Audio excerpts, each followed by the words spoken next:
बिस्मिल्लाहिर्रहमानिर्रहीम। अस्सलाम वालेकुम। आप देख रहे हैं इमरोज़ और मैं हूं शकील मलिक। इमरान खान का लॉन्ग मार्च दूसरे रोज़ बहुत जल्द अपने अंजाम को पहुंचा और इमरान खान जो है बहुत जल्द लॉन्ग मार्च छोड़कर वापस जो है वो नरम बिस्तर पर सोने के लिए घर चले गए, जबकि जो लोग हैं, जो कारकुनान हैं, उनको सड़क पे जो है वो छोड़कर भाग चुके हैं। और दूसरी जानब आज वफाकी हुकूमत की तरफ से एक बड़ा फैसला सामने आया है, जिसमें वफाकी हुकूमत ने वाज़ेह किया है कि उन्होंने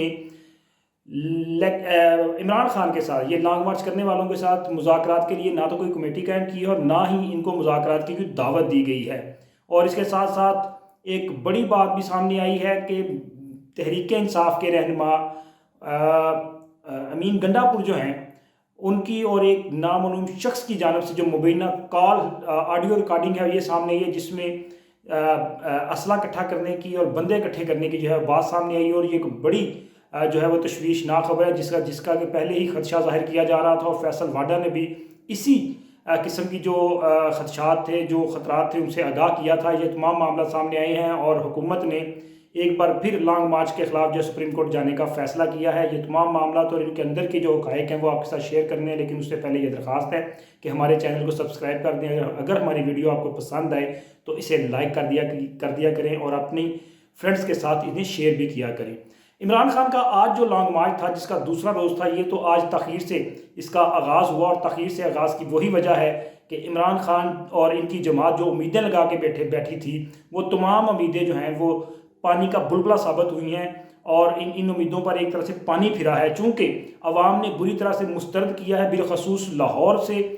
इमरान खान और उनकी पूरी जमात को जो जवाब दिया है लाहौरियों ने, उस पर वो शाबाश के मुस्तहिक हैं कि लाहौर के अवाम ने इमरान खान की साजिश को नाकाम बनाया है और बुरी तरह से मुस्तरद किया है। कल उनका प्लान तो ये था कि यहाँ से शायद वो कोई 1,00,000-2,00,000 बंदे जो है वो इकट्ठे करेंगे और लेके जाएंगे, लेकिन सारा दिन मिन्नत समाजत करने के बावजूद, लोगों को घरों से निकालने के लिए तरले मिन्नतें करने के बावजूद और उनको तमाम ट्रांसपोर्टेशन और सहूलियात देने के बावजूद वो यहाँ से मजमूई तौर पर 3-4 हज़ार के करीब बंदा जो है वो इकट्ठा कर सके। और आज जब शदरा से इसका आगाज़ होने जा रहा था तो बहुत कम लोग थे। कल भी बाहमी झगड़े जो है ना इनके, वो कंटेनर पे एक दूसरे के साथ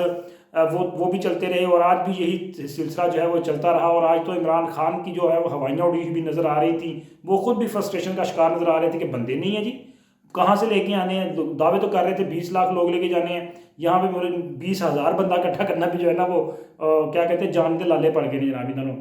तो वो काफ़ी मुश्किल हो गया इमरान खान के लिए और उनकी जमात के लिए। तो अब खान साहब ने शजरा से इसका आगाज़ किया, लेकिन थोड़ा ही आगे जाने के बाद राना टोंक के मुकाम पर जनाब उन्होंने अब थक गए हैं या ज़हनी तौर पे जो है वो किसी दबाव का शिकार हो चुके हैं या परेशानी है, किसी इसराब में मुब्तला है, तो वहाँ से छोड़ के वो जो है वो निकल गए हैं। वापस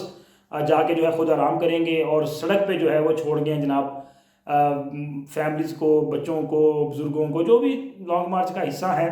तो उनको सड़क पे छोड़ के ख़ुद जो है वो जनाब निकल गए हैं। कल रात भी जो है वो खुद जाके घर में बैठे रहे और लोग जो है उनको सड़क पे छोड़ दिया। फिर वो जाने और अल्लाह जाने क्या बनेगा उनके साथ। लोगों को कहते हैं आप इंजॉयमेंट के लिए आए, लेकिन सवाल यहाँ पे ये पैदा होता है कि क्या खान साहब जो है इस इंजॉयमेंट का जो हक़ है उनकी फैमिली का हक़ नहीं है? कहाँ है उनकी अपनी फैमिली? क्यों नहीं लेके आते उनको भी यहाँ? और मैं उनके बच्चों के मज़हब पे बात तो नहीं करूँगा, लेकिन सवाल तो ये पैदा होता है कि जब आप दूसरों के बच्चों को जो है अपनी अना की तस्कीन के लिए एक ईंधन के तौर पे इस्तेमाल करना चाहते हैं, तो जनाब अगर ये जिहाद आपको लग रहा है और आपको लगता है कि जी आप हक़-पान हैं और आपके सामने जो है बातिल है, तो फिर हक़ और बातिल की खुद साख्ता लड़ाई में आप अपने बच्चों को क्यों नहीं लेके आते? उनको भी बुलाएं जनाब यहाँ पे, वो भी आपके शाना बशाना हो। ये अगर हक़ और बातिल की लड़ाई है तो कहाँ हैं आपके बच्चे? हालांकि हम तो ये समझते हैं कि हक़ दूसरी जानिब है और आप तो कहते थे ना कि अब मेरा ख्याल है कि आपकी ये ख्वाहिश भी पूरी हो गई कि जनाब अल्लाह ताला ने तो न्यूट्रल किसी को रहने की इजाज़त ही नहीं दी। तो अब जिनको आप कहते थे उन्होंने फिर बता दिया कि जनाब वो हक़ के साथ हैं और आप जो हैं वो आप साज़ी हैं, आप झूठे हैं, आप चोर हैं, आपके साथ नहीं हैं। और इस वजह से भी आपकी हवाइयाँ जो हैं वो उड़ी हुई हैं। और अब लॉन्ग मार्च में अवाम ने जिस तरह आपको बुरी तरह से मुस्तरद किया है, अब आपस में लड़ रहे हैं, दस्तों गिरेबां हो रहे हैं। वो उस पर इल्ज़ाम लगा रहा है, वो उस पर इल्ज़ाम लगा रहा है, नहीं जी ये आपकी जिम्मेदारी। वो कहता नहीं जी तुम लेके आने वाले थे।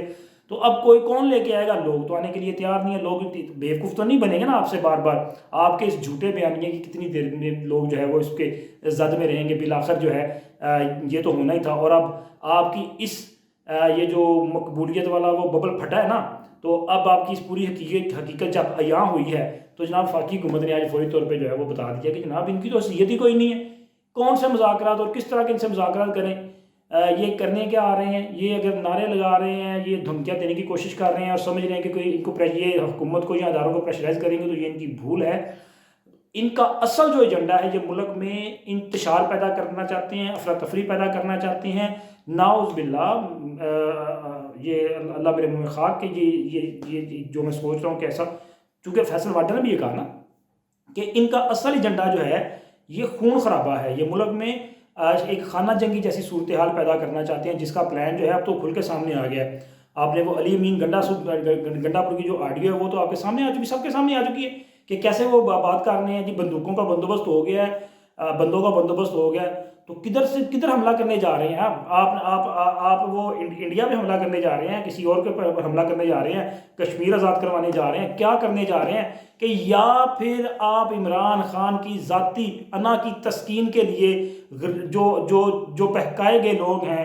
جو پاکستان کے مظلوم عوام ہیں، ان کو اس آگ کا ایندھن بنانے کا سوچ رہے ہیں، آپ ناحق لوگوں کو مارنے کا سوچ رہے ہیں، تو یہ بہت بہت گمبھیر صورتحال ہے۔ اس پر جو ہے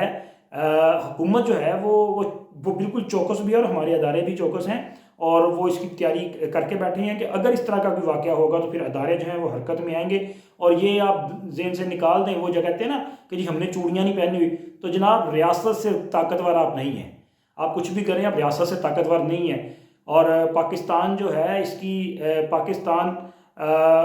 کسی بھی قیمت پر کمزور نہیں ہو سکتا، نہ ہی کوئی جتھے کی صورت میں جو ہے وہ کوئی جا کے تو یہ کہے کہ وہ یلغار کرے گا اور پاکستان کے دارالخلافہ پر قبضہ کر کے بیٹھ جائے گا اور جتھے جو ہے وہ یہاں پہ حکمرانی کریں گے، تو اٹ از امپاسبل، یہ نہیں ہوگا جناب، چونکہ یہ فیصلہ تو ہو چکا ہے کہ آپ کو آئین قانون کے دائرے میں احتجاج کرنے کا حق حاصل ہے، لیکن آپ جتھے کے زور پہ اگر آپ یلغار کرنے آئیں گے نا تو پھر آپ کو مار پڑے گی اور خوب پڑے گی۔ وہ جو بندوقیں اکٹھی کرنے والے ہیں نا، جو کہہ رہے ہیں ہم نے چوڑیاں نہیں پہنی ہوئی، تو جناب وہ چوڑیاں آپ نے پہنی یا نہیں پہنی ہوئی، لیکن اگر آپ کوئی حرکت کریں تو پھر وہ جو چوڑی ہوتی ہے نا وہ آپ کو پہنا دی جائے گی اور آپ کو بتا دیا جائے گا کہ ریاست کی طاقت جو ہے وہ کیا ہوتی ہے، اور آرٹیکل 245 جو ہے وہ کیا ہے، اس کے بعد کیا کیا چیزیں ہوتی ہیں وہ بھی آپ کو پتہ تو ہے، نہیں پتہ ہوگا تو پتہ چل جائے گا۔ تو اس لیے آپ کو یہ بتا دیا گیا کہ آپ نے جو ہے نا وہ اچھے بچوں کی طرح آئیں اور اپنا کام کریں اور تتر بتر ہو بعد میں، ٹھیک ہے نا؟ نہ تو آپ کو الیکشن ملنا ہے اور نہ ہی اب آپ کو کوئی ڈیل ملنی ہے، نہ ہی کسی قسم کی ڈھیل ملنی ہے۔ اب آپ کے خلاف جو ہے وہ کارروائی کرنے کا فیصلہ کر لیا گیا ہے، لیکن تمام قانونی راستے جو ہیں وہ اپنائے جائیں گے۔ اسی لیے آپ کی یہ جو اصل جو سازش ہے وہ بے نقاب جو ہو چکی ہے، اسی بیس پہ حکومت نے اب سپریم کورٹ جانے کا فیصلہ کیا ہے، اور سپریم کورٹ میں ایک پٹیشن دائر کی جا رہی ہے جس میں آپ کے لانگ مارچ کی حقیقت کو پوری طرح سے بیان کیا جائے گا، اور سپریم کورٹ سے یہ اجازت مانگی جائے گی کہ اس لانگ مارچ کو روکا جائے اور اس کو کسی قسم کی اجازت نہ دی جائے۔ اور وفاقی حکومت نے اب یہ فیصلہ کر لیا ہے کہ اب کسی صورت اس خونی، اس انتشاری، اس ملک میں افراتفری کی سازش والے لانگ مارچ کو کسی صورت وفاقی دارالحکومت میں داخل نہیں ہونے دینا، اور یہ بھی شنید ہے کہ شاید لانگ مارچ جو ہے اس کو اپنی منزل سے پہنچنے سے پہلے جو ہے وہ کارروائی کا آغاز کر دیا جائے، اور قانونی راستہ جو ہے وہ اختیار کرتے ہوئے یہ جو انتشار پیدا کرنے کی منصوبہ بندی کر رہے ہیں، ان کو جو ہے وہ وہ کہتے ہیں نا مطلب ان کو محفوظ مقام پہ رکھا جائے کہ یار یہ بھی محفوظ رہے اور ملک بھی جو ہے وہ محفوظ رہے۔ تو اب دیکھتے ہیں خان صاحب کا دوسرے دن بھی جو لانگ مارچ ہے وہ تو ٹین فش اور ٹھس ہو گیا ہے، اب اس کے بعد کیا ہوتا ہے یہ نظر آ جائے گا، کیونکہ جیسے جیسے یہ آگے بڑھتے جا رہے ہیں ویسے یہ میں نے کل بھی کہا تھا کہ لاہور میں جس طرح کا ان کو وہ لاہور والوں نے سی آف کیا ہے نا، تو پہلے ویلکم کیا لبرٹی میں اور پھر سی آف جو کیا ہے، تو اس سے اندازہ ہوتا ہے کہ اب خان صاحب جو ہے نا ان کا اسلام آباد میں جو استقبال ہونا ہے وہ رانا ثناء اللہ جو کریں گے، اور جو ان کے ساتھ ہونے جا رہا ہے نا، تو وہ یہاں سے اندازہ لگایا جا سکتا ہے کہ اب جناب ان کی وہ سازشی تھیوری اور سیاسی سیاست جو ہے یہ ختم ہو چکی ہے۔ اللہ حافظ۔